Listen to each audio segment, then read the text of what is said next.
आज मुंबईच्याच नव्हे तर संबंध देशाच्या दळणवळणाच्या इतिहासामध्ये एक सुवर्ण अक्षरी पान दिलं गेलेलं आहे।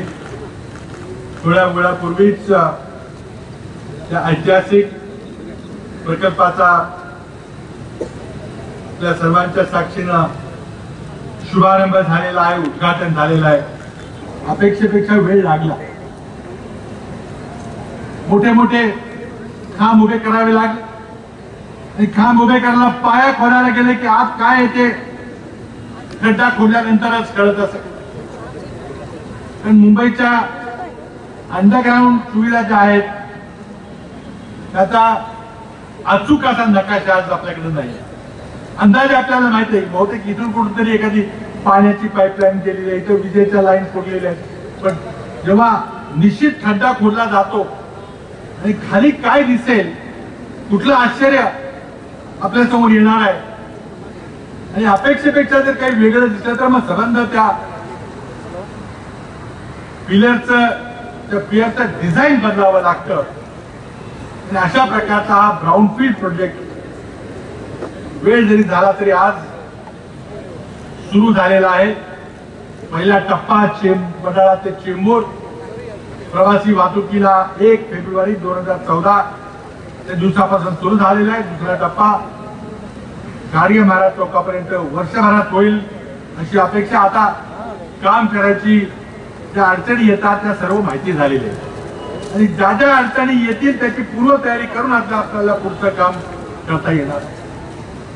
वातानुकूलित प्रवास 15 मिनिटाची खेप आता आणि हळूहळू वाढवत जाऊन 3 मिनिटाची खेप, एका तासात 20,000 प्रवासी ने-आण करणारी व्यवस्था। त्यामध्ये ज्या भागाला इतर कुठल्याही वाहतुकीच्या मास ट्रान्झिटच्या सुविधा नाहीत अशा भागामध्ये हा प्रकल्प होतो।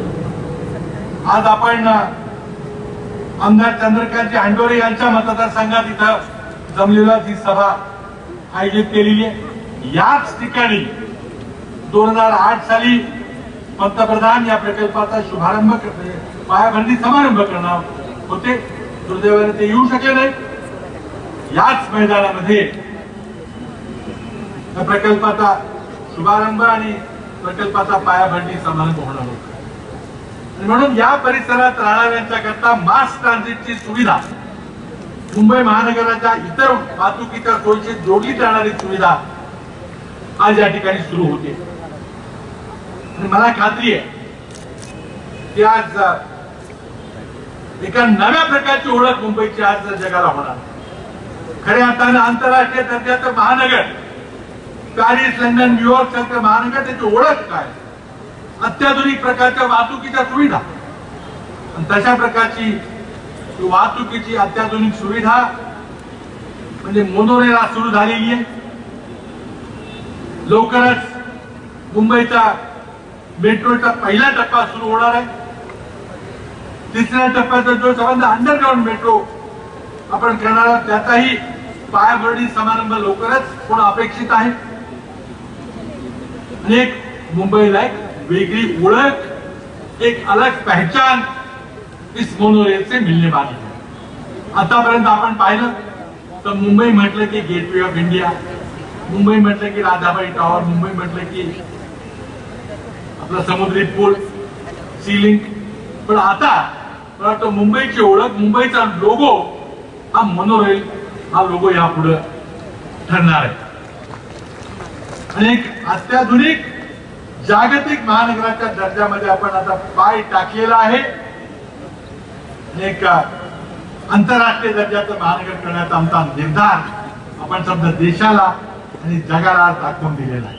मुंबईला आंतरराष्ट्रीय दर्जाचं शहर बनवण्याच्या दृष्टिकोनातून टाकण्यात येणाऱ्या विविध पावलापैकी आज एक दमदार अशा प्रकारचं पाऊल पुढे पडलेलं आपण सगळेजण बघतोय आणि संपूर्ण मुंबईकरांच्या दृष्टीनं आज एक आनंदाचा क्षण आहे, कारण भारतातली पहिली अशा प्रकारची मोनोरेल ही प्रत्यक्ष साकार झालेली आहे आणि त्यामुळे साहजिकच पुरोगामी विचारांच्या महाराष्ट्राच्या शिरपेचामध्ये आणखीन एक तुरा रवला गेला आहे.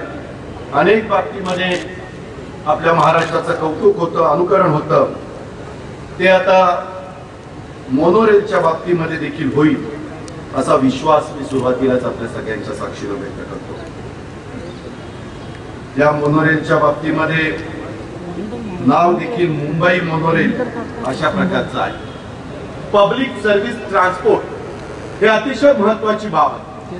आणि आपल्या मुंबईमध्ये लोकांनी किती लोक जातात उभ्या देशाला माहिती आहे. बेस मधनं किती लोक जातात हेही आपण जाणतो. परंतु त्याच्याही पुढे जाऊन परवाच सिडकोनी माझ्या माहितीप्रमाणे 400 वर काही कोटी रुपये रस्ते विकास महामंडळाला दिली. कशा करता? जलवाहतूक ही चांगल्या प्रकारे आपल्याला करता आली पाहिजे.